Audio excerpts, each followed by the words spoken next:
Before we jump into this episode, I want to remind you that while Caitlin and Sophia are dietitians, we're not your dietitians. This means the information shared in the Food Freedom Fertility podcast is intended to entertain, educate, and inform. It is not a substitute for medical care. This information is not intended to diagnose, manage, or treat disease. Always consult with your doctor before making any changes. Welcome to another episode of Food, Freedom, and Fertility. You have your two co-hosts here, besties in We're crime. back together again. Welcome to the summer season combo episode, and it's a special one. We're going to talk about some fun, exciting things. I'm Caitlin Johnson. I am a registered dietitian, fertility specialist. I'm here with Sophia Pavia. I said that so funny. My lips are like cold from the water I just drank. And she is also a functional medicine registered dietitian. So fun. The comedian of my life and sending me very cranky texts lately because she's on a wild ride. She's on the best I'm ride. on a wild ride. She's And on if a you are wild just ride. tuning in for the very first time, the Food Freedom Fertility podcast is two registered dietitians talking about all things food, fertility. We interview experts. We give client testimonials. We review research. We talk about hot up and coming topics. And if that sounds like what you are interested, then hit that follow button because that's all we do here. That's all we do here. It's all we do here. And we have tons of bingeable content on YouTube, on all streaming platforms, and we're really glad you're here. And if you're just tuning in for the first time, this episode might not seem that exciting to you. But if you have been listening for a long time, you are about to freak the hell out because this is an unbelievable episode coming your way. Earlier this summer, we decided to take on a sponsor for our kind of summer minisodes. And it is Temp Drop. It's a wearable fertility device that tracks your basal body temperature. And in May, Sophia and I were on a vacation together in Colorado, and she was into her first couple weeks of taking a semaglutide to shrink her fibroid. And it wasn't semaglutide. It was a different peptide. Yeah, it was not semaglutide. So I was using tirzepatide. Okay, tirzepatide. Yeah, I was microdosing tirzepatide as well as several other medications. So to give you the quick review of my fertility story, first started trying to get pregnant years ago, had a lot of problems, found out that there were some polyps, a uterine infection, a luteal phase defect, dealt with those things, had two healthy babies. And then things still weren't going that well. And so I went and saw another specialist last summer and discovered that I had stage 3 deep infiltrating endometriosis and a small uterine fibroid that I'd had ever since I got put on birth control pills when I was 12 had turned into much more of a problem. It had caused issues in previous pregnancies. It had been causing heavy bleeding over the years. It had always been a problem, but now it was really becoming much more of a problem. So I had the endometriosis excision surgery and I had a radiofrequency embolization of the fibroid, which is kind of like cauterizing the blood supply of the fibroid. In May, it had been we were 10 months out from both of these surgeries. And so at that point, you can kind of expect that the surgery has done all it's going to do. You're not really going to see much more from that. And the surgeon had deemed the fibroid embolization a failure because the fibroid had not gotten smaller and had in fact gotten bigger. She was persistent. So because of this, we started getting creative with some medications, one of which was tranexamic acid, which we've talked on here a couple times. And that sort of changes the way that your blood clots. And that was really helpful to keep my iron stores up because I would be losing a lot of blood every time I had my period. I was also using a peptide called... God, I'm totally blanking on it right now. I want to say TB500, but that's what my husband's on. Thymosin alpha. That's what it's called. So I was using a peptide called thymosin alpha that is specifically an immune modulator because through all this, I'd been having a lot of infections and things like that. And it is supposed to help your anti-tumor factor cells get more busy. I don't know. And so our hope was that this peptide would help shrink this non-cancerous benign tumor, also known as a uterine fibroid. And I was also using a progesterone medication during my luteal phase to Mhm. hopefully sort of, I don't know, make the fibroid not get so huge right as I was getting ready to get on my period each time. And the final drop that Caitlin was just talking about is I was doing a ultra low microdose of a peptide called terzepatide, which is in the GLP-1 family. So that's sort of why semaglutide came to mind. This Mhm. one's a little different. Don't ask me how. We'll have to do an episode with peptide people to tell you about that. But Mhm. this is somehow different. And I was using an itty bitty dose of this to really reduce inflammation and hopefully help with like the endometriosis, as well as the fibroid getting so angry all the time. And yeah, I was just at the very beginning of using this pile of medications to try to fix what was going on because I'd done the diet, I'd done the lifestyle, I'd done the surgery, and I still needed more support. So we started getting creative. And there was another huge thing that happened in the midst of this, which was an unplanned pregnancy, right? Kind of Mhm. unplanned, sort of Not really unplanned. unplanned. About 6 months out from the surgery, which was about Christmas time this past year, our doctor gave us the green light to go ahead and start trying again because she was like, things don't look ideal. Maybe there's more healing that could still happen, but you guys aren't getting any younger. So you haven't maybe bottomed out on the benefits of these surgeries and stuff, but you've pretty much bottomed out on the risk. Like at this point, trying to get pregnant now versus trying to get pregnant 6 months from now, there like really Isn't gonna isn't be a a major difference in difference. risk. So we decided we weren't really gonna, I wasn't ready to Avoid. try. And those of you Mhm. that know what trying is, it's a lot. And I wasn't really ready to like do all the measuring and the charting and the tracking and the supplements and all the things. But we decided at that point that we would simply stop preventing because at that point we'd been very diligently preventing pregnancy because I was still healing from this surgery. So yeah, in December we decided to stop preventing, had an ectopic pregnancy. We have a whole episode about that. And thus restarted my healing journey. Yeah, so give the Basically, Reader's Digest of the ectopic pregnancy because this will become important later. What got yeah, removed? okay. What got removed? Unfortunately, the baby. But along with that was my right tube and part of my right ovary. I had a big hemorrhaging cyst on my right ovary because the baby sort of, basically, the way the surgeon described this to me is that the fibroid had gotten so swollen and angry that it pretty much swelled shut my right tube. Like the fibroid was pushing on the tube, which is already a very small, very delicate structure.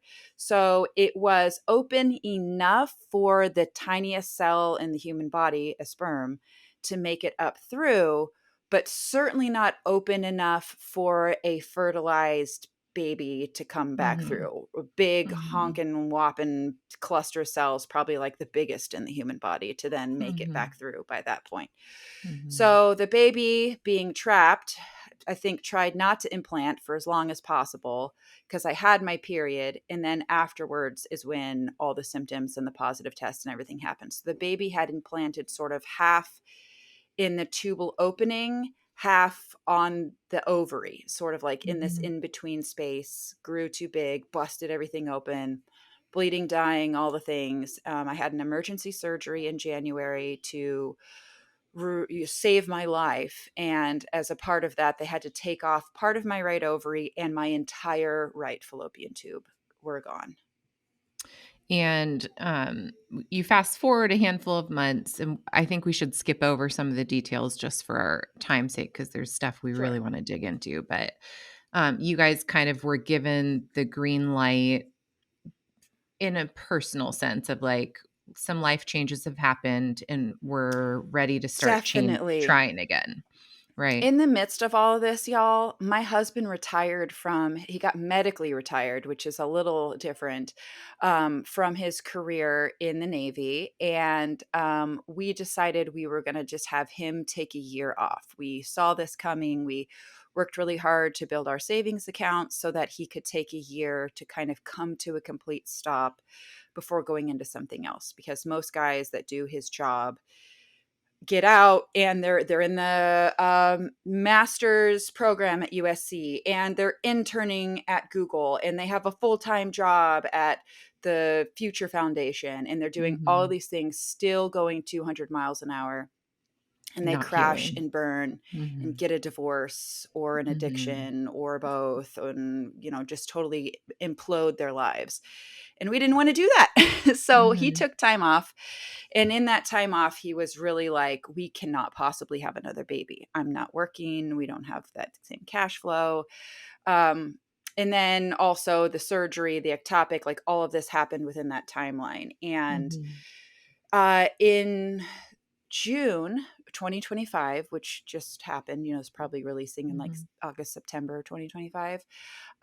We're coming up on his 1 year that he'd been out, and he got offered a job contracting at his last command, which is so funny because he was just doing that. But it actually is really well suited to his skill set, obviously. And because he's contracting and not in the Navy, it's like, here's the contract. You work these days and do these things.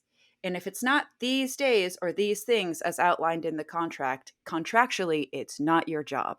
Versus in the Navy, they're like, oh, well, I'm very lazy and don't want to do this, but I have a higher rank than you, so you're going to do this. Come unload this thing. Yeah. Yeah, come unload this, come whatever. So this kind of opened his heart and readiness to say, we could start trying again. Whereas you're like waiting for that moment again. Yes. And we had decided we were going to do all those medications that I'd listed for about 3 months. So I started in early April. So we did all of April, all of May, all of June. And so this was around like 4th of July. We were at the okay, it's been a solid 3 months on all of this. And you guys, I was feeling great. All of these medications and everything I'd been doing diet and lifestyle wise had just gotten me to the best place I'd been in recent memory. Like I was having so little pain with my periods. I was having just a really great everything. My body felt better than it had. I can't even remember. Like just the overall swelling and irritation and pain that I had been living with 24 hours a day in my belly after a few days on these medications was so much better. It was shocking. Like you don't know what you're living with if you've always been living with it. Yeah, it's like if you lived your life with a 50-pound backpack on, you'd just be like, well, my shoulders hurt all the time. And then someone cuts that weight off of you when you stand up straight for the first time and you're like, oh my gosh, that's how this felt. So I was like sort of at my peak. My husband had just got a job. We had agreed if he took this job, then we would once again be open to life, open to another baby.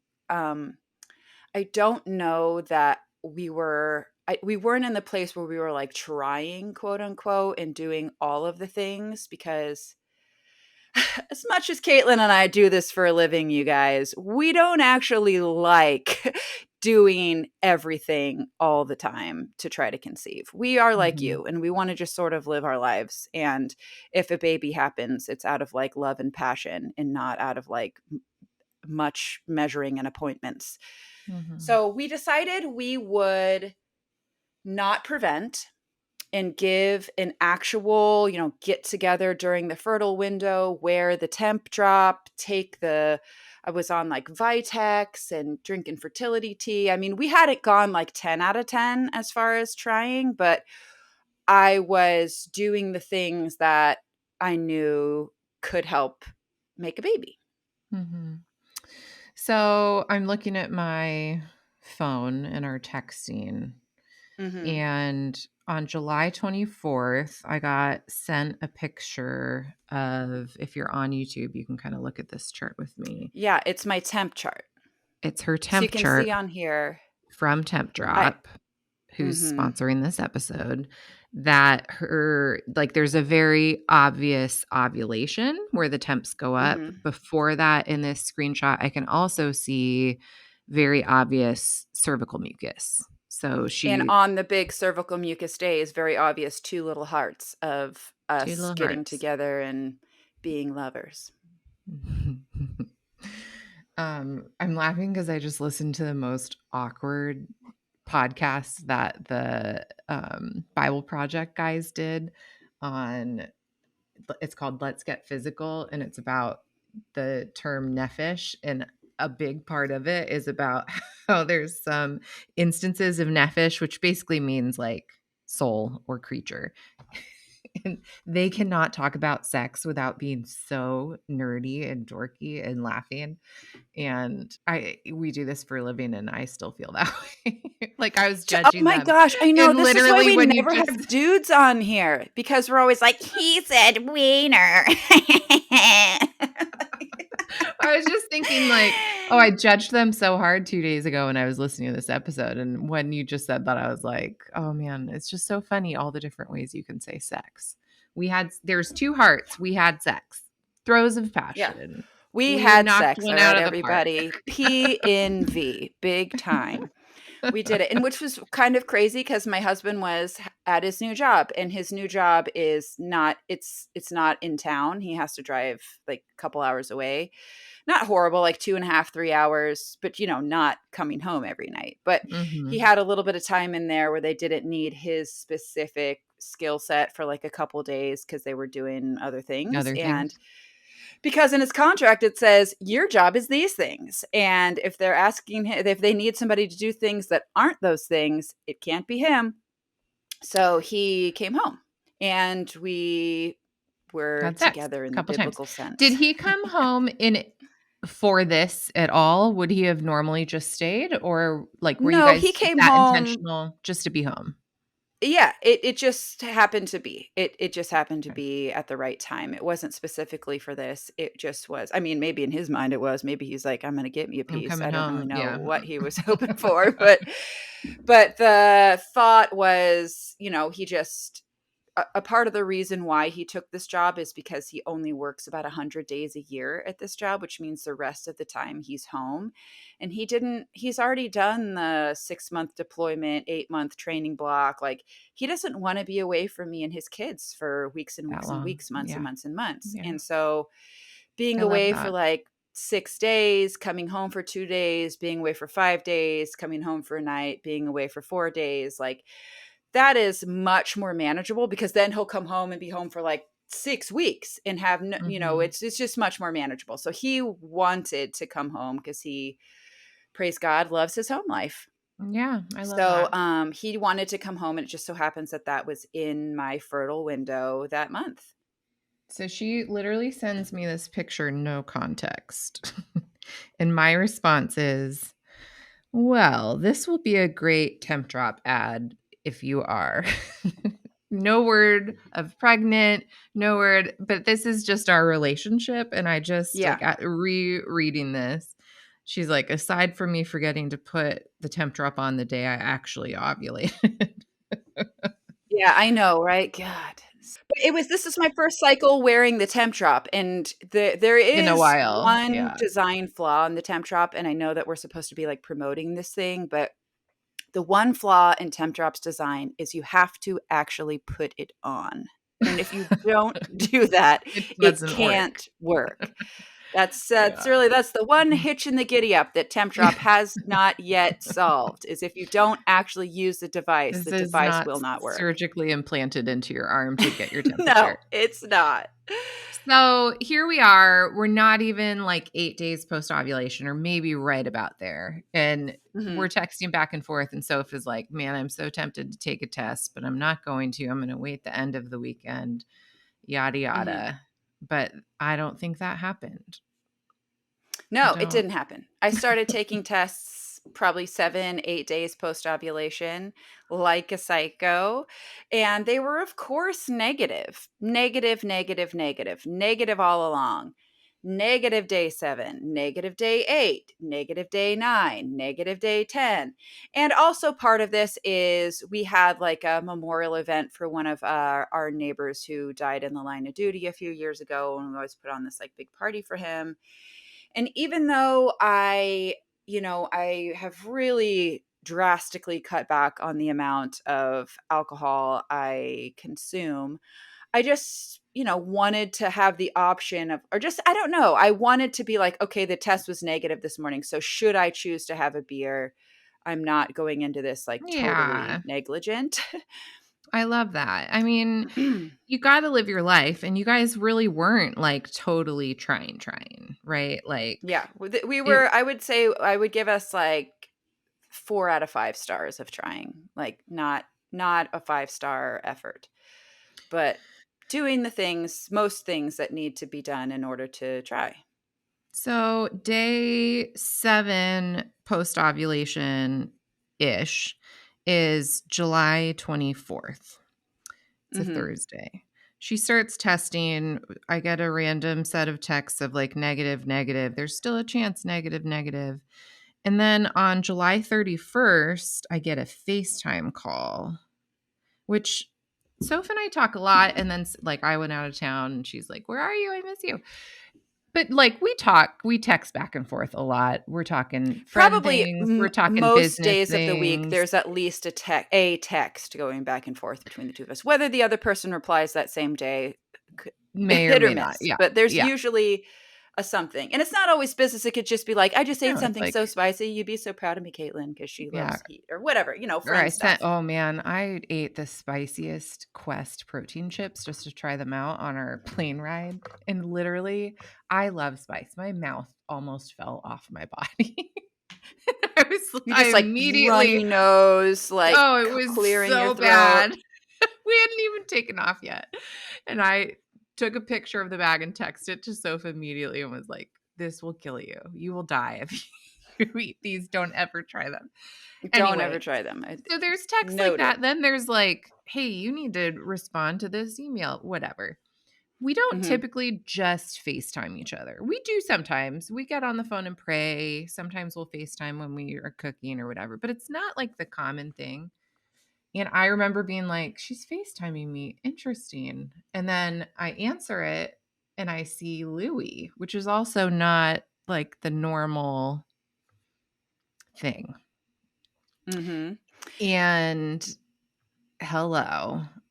I mean, Hello, you I knew guys. immediately. I knew I immediately. got a baby in my womb right now, you guys. A real live baby. I'm tearing up saying this. I'm pregnant. So you're pregnant. I am pregnant with an absolute miracle This baby is a because, miracle. Wait, can we well, leave that part for a second? yes, sure. Okay. Go ahead. So I mean, it was the best. And your girls were on the bed. And it was just so happy to hear. And then Soph sent me all these videos that I'm sure at some point you're going to get to see parts and bits and pieces of Mm-hmm. her taking the test I and finding recorded the out. whole saga. I mean, every test I take from day 7, I was, negative, negative, negative, like all the time. But this one, like I was from the whole thing. And I'm going to reveal these on Instagram after this podcast drops because you're hearing it here first, listeners. I'm letting you Mhm. know first. We're probably going to do a little teaser leading up to this. Like, somebody on the podcast has a baby in their womb. Do you know who? Mhm. Which one But is it's it? me. It's It's me. I'm you. pregnant, you guys. I'm about 7 weeks along right now. So I'm it's trying to very find early. that picture because you sent another picture where it was like you saw the triphasic shift, right? Like we saw on Temp Yes, Drop, not we just an saw on Temp ovulation Drop. shift up, but another Mhm. shift up, which And the temperature preceded. continuing to rise Yes. instead of starting to dip as my luteal phase was ending. Usually around like day 9 of my cycle, my temp will start to fall a bit. And you guys, I don't want you to hear this and start reading so much into it. The temp drop is a tool, but it isn't God. It's not a crystal ball into your future. And Hmm. so if your temp starts dropping on day 9, it doesn't mean you're not pregnant. But if your temp starts rising significantly on day 9, and it's never ever done that before, you guys see that there? See how it starts? There's a little dip around what we would think would be like implantation time. and then it starts rising significantly after that. That was a clue and a half, you guys. And it continued to rise after that. But you Because had a negative pregnancy test around there. Like you I still did. didn't know Day you were 9, pregnant. day 10, still negative. But I was Mhm. holding on hope because my temp drop told me that things were looking different this cycle. And so day 11, I took a test in the mornings, like 6 in the morning. I get up before my family, go to the gym every day. And I dip it and I'm like, negative. And then I look at it a little longer and I'm like, am I out of my mind? I see sort of a shadow. A little, maybe like if you're not looking directly at it, your peripheral vision sort of picks up a difference in shade. Mhm. And you guys, if anyone has ever had line eyes, it's me and Caitlin. I can't tell you how many pregnancy tests we've had to analyze. And honestly, I Mhm. can't get enough. I'm a part of the Yeah. Reddit line porn community where people do nothing but post their ambiguous pregnancy tests for me to look at and judge. So I'm looking at pregnancy tests all the time. And I don't recommend that community, you guys. It's extremely triggering. I just like it because I like to look at positive pregnancy tests. And, but if you're in the throes of trying to conceive or infertility, you'll be ready to This is smack a not bitch yeah. watching that Yeah, no stuff. Don't look kidding. there. Don't But do I it. like to. And so I'm like, been looking at positive tests or maybe negative or who knows tests for a long time. And this one was ambiguous. So, my stomach drops, my heart starts racing. I run to get my more bougie Yes, test, no. the clear blue digital that says Mhm. pregnant, not pregnant. And so there's no guessing about that. So thankfully, I had saved my first morning pee-pee in a lid to a lotion bottle because my husband had actually thrown away my pee cup because he gets I don't know, he, like, gets in these moods sometimes where even He's though the he mess has a bunch of king. unfinished chores and his side of the bed is full of laundry to fold and he's got a bunch of things to do, the fact that I keep a pee cup in this bathroom becomes, like, the problem, and if we just get rid of that, then, like, everything else in our lives Life will be will okay. work better, and Mhm. so I'm like, "Where is it? God, he threw it away." So I pee in the lid to a lotion, and I still have it there. I dip in the clear blue digital, and this thing says it takes 5 minutes to process. And when I tell you it takes 5 minutes, it took the full 5. It took the whole long time. Like if you are sort of very, very pregnant, like you're like 6 weeks along or something and take a test, that thing will pop pregnant in like 20 seconds. But Yeah. this took the full 5 minutes of like blink, blink, blink processing. And then it revealed that I'm pregnant. And I will show you guys a video. I immediately bust into a happy dance with like fist pumping and fingers snapping and jumping up and down. I love And then I say a little that. prayer, thanking God for this little Mm. life inside me. This miracle, this answered prayer, this human child made in the image of God growing inside me, Mhm. whether for a day or forever. I don't know how long, but this is happening. And I was just so thrilled. I couldn't freaking believe it. And so then I had to wait for my husband to wake up. And I wanted to show him, I wanted to video it so that we have this in our Mhm. logs, but he's not going to like that I say this. My husband uses medication on his scalp at night. He has like a skin thing. And so he puts like medicine in his hair and it makes his Mhm. hair look greasy. And to him, that's like the ugliest he could look is to have greasy hair. And so I knew that if I took a video of him when he first woke up before he got to hit the shower and wash the medicine out of his hair, he would never let me to show it to anyone and he would want me to delete it because he would think it looked so bad. And so I Mhm. have to wait hours and hours for this man to finally take a shower before I can tell him that we're going to have another baby. Hey, podcast listener, we are taking a break from this episode to talk about our sponsor for this summer season, and that is, of course, Temp Drop. It has been no secret on this podcast for many years that Caitlin and I love Temp Drop, specifically because it measures your basal body temperature while you are still sleeping. This is so key to anybody who is, one, like me, and forgets to take their temperature in the morning, and two, who wakes up at inconsistent times. When you are manually using a basal body temperature thermometer, like one that you'd find at the drugstore or buy online, you have to take your temperature at the exact same time every morning. This is great if you have a really predictable schedule and you always know what you're up to. You wake up at the same time every day without fail. This is not great for those of us who maybe are trying for a second or a third baby and are already waking up in the night with our existing children. And so, when exactly was our temperature the lowest and which one are we counting as our wake up? This is also not great if you are a shift worker or if your schedule shifts even slightly. I'm talking about a 15-minute difference in when you wake up is going to skew your basal body temperature. That is why we love the Temp Drop on this podcast. It is such an easy and simple way to automate your fertility awareness method, regardless of your unique journey. It is great for if you have a irregular cycle, like if you have PCOS or you're recovering from hypothalamic amenorrhea and you want to know when and if you're ovulating at all and you don't have like a super consistent chart to start with.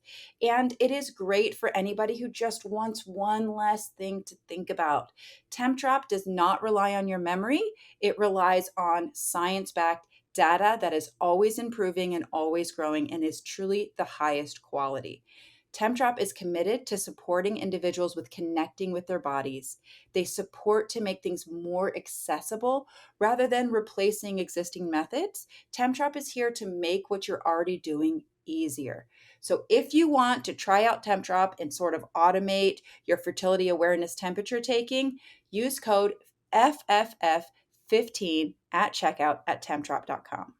And so I pretended that I was going to like use his silhouette, like you guys that follow me know I don't put his like image online. But so I was going to use like his, like the back of him. So I'm like, okay, stand here with your back to the camera. And then I run in with the test and tell him I'm pregnant. And he said the craziest thing that he said, I've been pregnant 4 times at this point, and every time he says, "Is this real?" As though I would prank him with a positive test. And I've played some pranks on this man, but they're like, "Oh, you made pancakes? I just used the last of the syrup." And then he looks at me like, "What?" Because you really wanted this one thing. "Just kidding. Here's a full bottle." Like that's the kind of prank I'd play on this guy. Not, "Oh, your dream of having another baby's coming true." Psych, screw you, loser. Like I never would do something like that. A prank is funny when it's like, "Oh, I forgot to wash your work shirt." "Just kidding. Here it is, folded and pressed and ready. Love you." Like that's the kind of prank I'd play. Not like, "Let me toy with your heart." That's too mean. I never would. But he is like, "Is this real? Are you serious? Is it yours?" Like as though I'd like gotten some other pregnant lady to pee on this and handed it to him. And so then he was just so thrilled and so happy. And he has just been nonstop joy ever since. It's just the happiest story. And yet, amidst a really happy story, we talk about this a lot on the podcast. Anxiety and just all that you carry from your journey trying to get pregnant doesn't disappear as soon as you have the joy. It's not gone. It doesn't. And for probably the first couple days, I was like just so happy that I'm like, I don't care. I don't know what will happen with this baby, but I'm carrying this baby today. And so today is a good I day. will be thankful. Yeah. And that is how I felt for a long time until I hit about 4.5 weeks and the nausea began. And pregnancy nausea can be varying for various people. I mean, some are so sick that they're hospitalized and their life is in danger. Some are just so sick that life has no meaning and they're unable to enjoy anything. And then some are like me, where it's like, I'm not quite that bad. I'm not like throwing up all my meals, but I'm pretty much living each day with like a knot in my stomach of just queasiness. And I sort of feel like I'm in the back seat of a hot, stuffy van on a windy mountain road at all times. Like just that, Mhm. ugh, Mhm. grossed out. Like I could, ugh, at any And point. it's a hard thing. I mean, don't feel too bad for us guys. We love our job, but it's a hard thing to feel that way and then have to talk to your clients about food. It's not just like living your life of needing to eat, but it's like so much of what Soph and I do has to do with food, and it's not It does. Or enjoyable. just answering the same question again and again and again. And when I'm not feeling this way, I want to answer your questions. I actually feel privileged that you'll come to me and ask me whether or not you can get pregnant from oral. But when I am feeling so sick and so irritated and like already at my wits' end about something, and just because I'm already at a baseline of like exhaustion and nausea and just feeling so depleted and gross at all times. Plus, I still have my earthside children who need a mommy, and I still have my husband who needs a wife, and I still have, all these other things. My life is still going on. And then someone asks me if they can get pregnant from oral. I want to be like, what do you think? Hmm? If you can't answer this yourself, you probably shouldn't have a kid. Like, I want to say that to them. Like, so mean, right? I would never.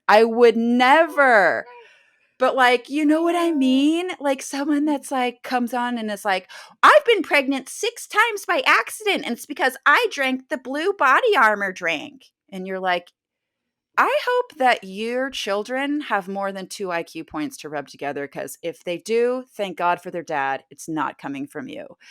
And So you just are you're like, so bad. your filter is gone. Even like my mom is visiting right now and she's Wow. just so sweet. She's like here out of the goodness of her heart, taking my kids to the beach, doing my laundry. And she asked me the same question with a different variation for the third time in a row yesterday. And I was like, ask me again. No, no, mom, ask me again. Ask me again. What do you think the answer is going to be? Say it one more time. You want to ask a fourth time? What do you think I'm going to say? And she's like, you're so mean. She's not And I wrong. just paused and I was like, I am so mean. I am. I am not happy. And you know what? I need a In my nap. life, I am usually the really happy person. I'm usually like the optimist. I'm usually the one that has a lot of ideas and energy and the one that has like the can do attitude. I'm like, we could do this. And then my husband, who's sort of like, well, let's put those facts and figures into the idea machine and let's look at all the risks and all the ways that it could go bad. Like usually he's the flagpole, keeping everything steady, keeping everything grounded, immovable. And I'm the flag that's like flapping in the wind. And I don't have any wind in my flag right now. And so Mhm. I want the people in my life to be able to like be the happy one because I still crave the like joy and I still want to like do things. I just cannot be the steam engine pulling everyone Mhm. else along right now. Mhm. I need someone else to do And this that's okay. and they can't because that's Mhm. never been their role and it's never been their strength. And suddenly I'm like wanting Do them to everything step up my to that way. plate Mhm. and they can't. Totally. And so then It's I'm like You're human. pissed. It's hard. It's hard to feel the way you feel. It's hard to have your husband leave for a few weeks soon after finding out you're pregnant. Like there are real life things that are hard and you're not your worst moments. But that's not even the point of this. The point of this is even Sophia, knowing all the things Sophia knows, is a human who has anxieties and fears about this baby that are likely exacerbated also by the traumatic experience she had just 6, 7, 8 months ago. I guess we're in August now. Yes. And one thing we didn't mention is that a part of this mix of all these meds and stuff I was on a low dose of an SSRI, and it was really helping me. But Mhm. emerging data has proven pretty strongly that SSRIs are not safe. they may be worth the risk for some people in pregnancy, but this word safe that gets thrown around is really not supported by data. And perhaps the risk is worth the benefit for you in pregnancy, but me, who is using it to like just feel better, not like keep from being psychotic or like, able to function as a human, the risk really isn't worth the benefit for me. And so I came off of that medication, and now I'm A hard stop less as you're pregnant. hard stop. Exactly. And so that is also a part of this, where the spiraling, the like more anxiety, the worry about things is just stronger. And my ability to overcome it because of the pregnancy is like weaker, because a lot of the things I do to stay in a good mental space involve exercise. And I just don't have a lot of energy to spend on exercise right now. Yeah. And so with that comes, you know, just levels of awareness of things that maybe otherwise you'd be like, this isn't that big of a deal right now. But in addition to that, you were also on a dose of progesterone, right? Tell us about that. Yes, I've been using progesterone in my luteal phase forever, for like a year now, to help with the fibroid and endometriosis and things like that. And so I continued on it once I got the positive test. In about 4.5 weeks, it started becoming really clear that this progesterone was what was driving so much of like the intense nausea. Because there was a day that I simply forgot to use it. I use it at night and I just forgot. And the next day I was like, oh my gosh, I'm feeling so much better, which of course is good, but terrifying, because then you're like, oh, is Is something everything wrong with okay with this the pregnancy? baby? I'm only like 5.5 weeks pregnant. So then I go back on it, and then I'm feeling so unbelievably sick. So then I decide to stop taking it for a day. And what do you know? I don't feel good, but I don't feel like I need to be hugging my toilet bowl at all times. And it And just so so then happened that you were about to get labs, right? and I was about to get labs. I had gotten labs actually, because the day I found out I was pregnant, I wrote my orders and went and got an HCG, progesterone, thyroid, vitamin D, like all the things. And, joys of being a provider. Practitioner. You can just do Mhm. these things. And so I'd done that, and I saw that my HCG was rising very quickly. My progesterone was good, not great, good enough, but not optimal. And so I thought, okay, I definitely need to continue using this. And so I continued using it until I just was like, okay, I can't live my life on this medication. This is making me so unlivably sick that I can't do the things that I know are healthy for pregnancy, like walk or eat or move. I just was Mhm. like couch locked, like in bed with a cold compress on my eyes, or I was barfing. Like it was just so bad. And or like couldn't really barf, like almost feel like I was going to, and then for a few minutes feel a little bit better, and then it would oh my gosh, it was just awful. So to go off of it, and then you got your progesterone rechecked, and what did that show? I got my progesterone rechecked off of the medication, and it was exactly the same. It didn't change 1/10 of a level. It was Mhm. 12.7 on the medication. It was 12.7 off the medication. And so I decided, you know what? I think my body is smart. And with much prayer, and Caitlin and I have been praying about it, I was like, God, if this is what my baby needs, then okay. But I don't want to just take this out of an abundance of caution, because my gut feeling on this is my body is telling me this is too much. This Mhm. is like, this And was what type were helpful you for a taking? while. I was taking Prometrium 200. And so it was just too much. My body, Mhm. I truly believe my body was telling me, I can't handle this. This is too much for me. And so I stopped using it, and I felt a bit better. Today, not so much. But for the last about 1 week, 5 days, like I had a good 5 days. And So So you had a test early last week, right? Mm-hmm. So the first And test was the day I found out I was pregnant. The second was 2 days later. Then I had a blood draw early last week, and then another one to confirm HCG levels were rising. And it was a bit scary because they weren't doubling Mhm. anymore. But once the jury's sort of out on when they should stop doubling or how long it should take to double. So Mhm. some people say once you're at like 6 weeks, it won't double anymore. And I was about like 7. I'm at like 7 weeks right now. So I was definitely at 6 weeks when this blood draw was taken. And or once you hit 6,000, it'll stop doubling. Mine was at 70,000. And then 2 days later was about 82,000. And so still rising. And because of my history of ectopic, I actually went and got our first scan a couple days ago. And that is where things got really exciting So can because I not interject for only, one yeah, second? go ahead. Hmm. So we talked, so Thursday you had your ultrasound. We talked Hmm. Tuesday night because you were doing Wednesday labs, Thursday ultrasound. Is that right? Yes, I think. And there was a question of like, well, okay, my perspective of the call was Soph's having a hard time. Soph is spiraling, your own words. Hmm. And I feel so much better off this progesterone, but I feel like maybe I'm making the wrong decision because I know it could be helpful.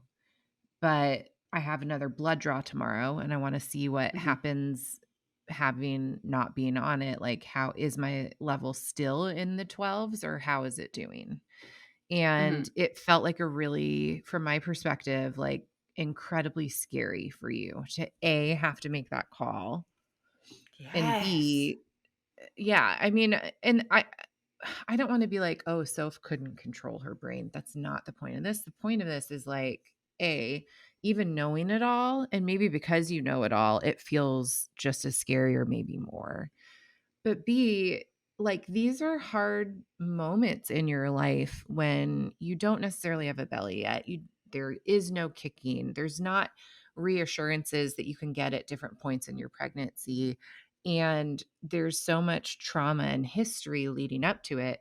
You come off an SSRI, you have all of these other things in life happening, and then you have this like questionable lab. Is 12.7 good enough? We say all the time we want it above 15. Once you're pregnant, we want it above 25. Like the higher it is, the more optimal it is. But one lab doesn't tell the whole story either, because Hmm. the gold standard is Hmm. to test it a few times within the same day and look at all of the figures. So Soph has all this knowledge coming into it, has an incredible faith in God and trust that there's good coming her way, that God is going to protect her. And yet has also seen a lot of people believe in God and not have the miracles they want. And there is almost like this tension of like, I don't know how to submit here. I don't know Hmm. how to rest. And I don't know what's the right decision. Do I take the progesterone or do I not? And what's interesting to me, now I'm not the same person as you, is Soph and I kind of came at it differently. Like, I think I probably would have taken it. And Soph was like, I'm convinced that my body doesn't really need it, but I'm like scared. That exactly. It was like in my thinking brain, my smart dietitian brain, it was like, puke if you have to, but if your baby needs this, then suck it up, girlfriend. But then in almost like within my spirit or within my body, it was like, that's not true. Or that's not the whole truth. That's not, I don't think this medication would have like done me abject harm if I would have like kept going. But No. my dietitian brain was like, do everything. Do everything. Why would you not be doing everything to try to keep this baby? And then, the other part of me is like, well, maybe God's telling me this because this baby's going to pass. And if I keep doing this, then I'm going to have a missed So just going to miscarriage, prolong it or, yeah, spiral. Yeah. spiral, spiral, spiral. So, another thing I want to say is having somebody you can call that will love you and pray with you and talk with you. Man, your best friend may not be the person that knows all the things, but having someone you can call and pray with and just hear you out, so incredible. And I love I'm that very about thankful. Sophia. I love that that's her reach in those moments, is that she's like, somebody pray with me.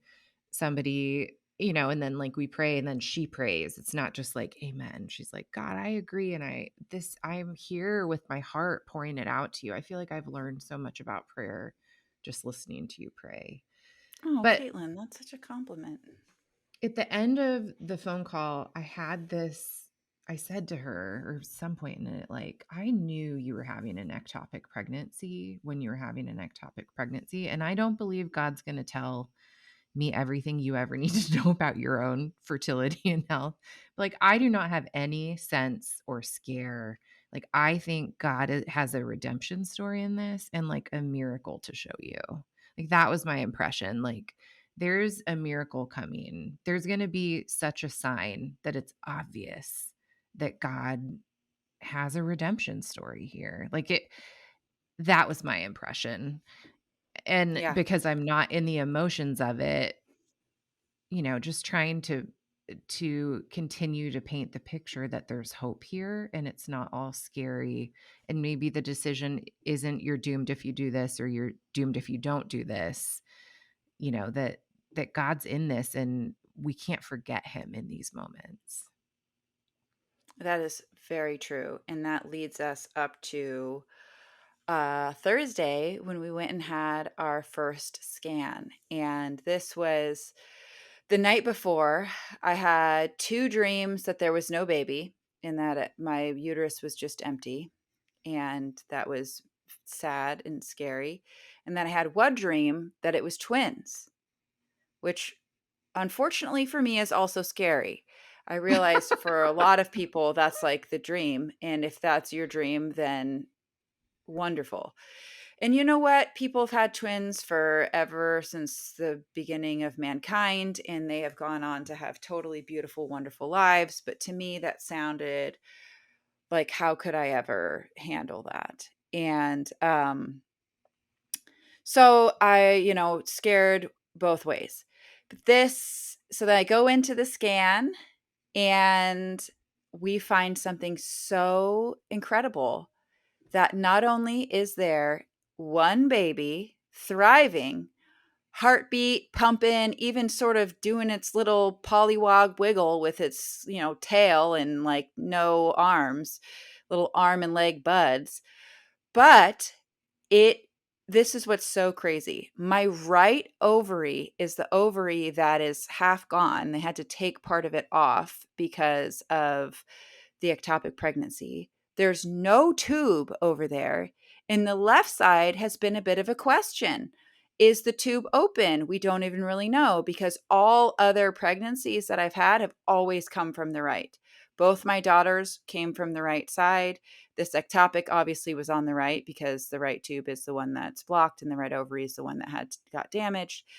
And here we are, no tube at all, like half an ovary over there. And that is the side that this baby came from. So And how do you know that? somehow Explain that to someone who wouldn't we know understand that that. because early in your pregnancy, your corpus luteum is still contributing quite a bit of progesterone to the pregnancy. It's like Excuse me. left So, behind within the ovary that was ovulated, and it's and you can visible on see it on the ultrasound. ultrasound. Yeah, it's Mhm. big and vascular. You can like see Mhm. the blood flow going to it. So you could see that so clearly on the right. The left ovary is just hanging around, not doing anything. And this baby is literally smack dab in the middle of my uterus on the top. Like, think of like a disco ball, a chandelier. That's what this baby looks like right at the top. And so it's just an absolute miracle. And that's what I want you to walk away from this episode. I, Sophia, 38-year-old ectopic pregnancy survivor with 1.5 ovaries, one tube, stage 3, deep infiltrating endometriosis, a uterine Luteal phase fibroid. defect. Yes, a fibroid as big as my uterus, a luteal phase defect, a 40-year-old husband who's had like the most radioactive, toxic exposures because of his career. God made a way for me. Truly, where there was no way.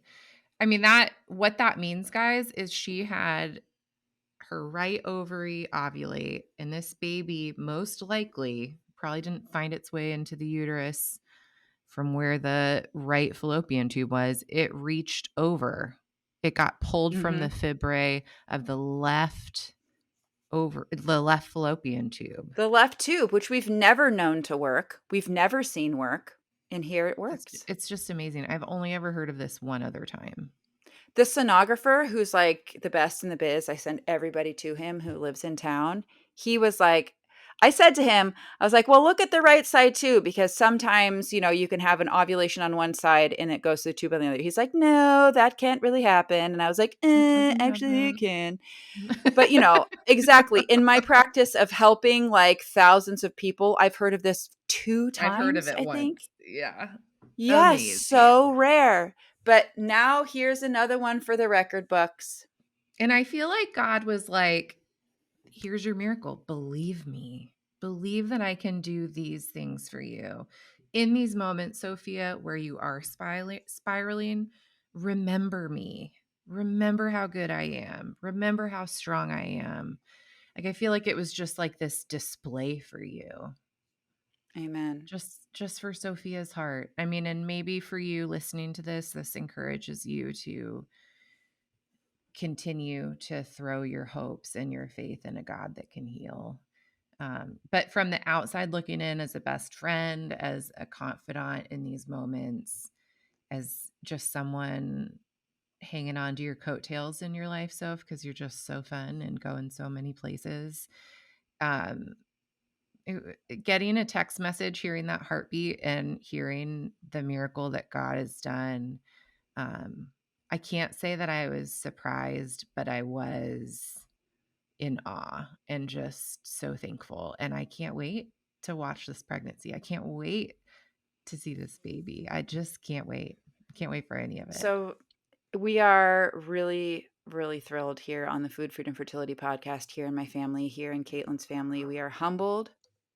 We stand in awe of God and God alone. I must say, as 2 fertility podcasters, wouldn't say we feel bad about ourselves that this is going on, but we're not trying to like take the credit and be like, yeah, look at us. We know how to get a cactus pregnant.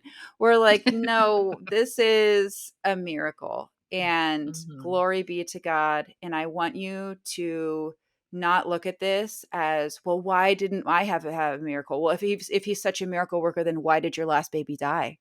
Like, if he's such a miracle worker, then why did, Caitlin have 2 years of infertility before her first, or, whatever. Don't analyze this to death. Bring your childlike faith and look at this as, if God can do for one, he can do for another. If God can do this for Sophia, he can do this for me. She has, I'm not special. I don't have a measure of Christ that you don't have. I don't have a favor from God that you don't have.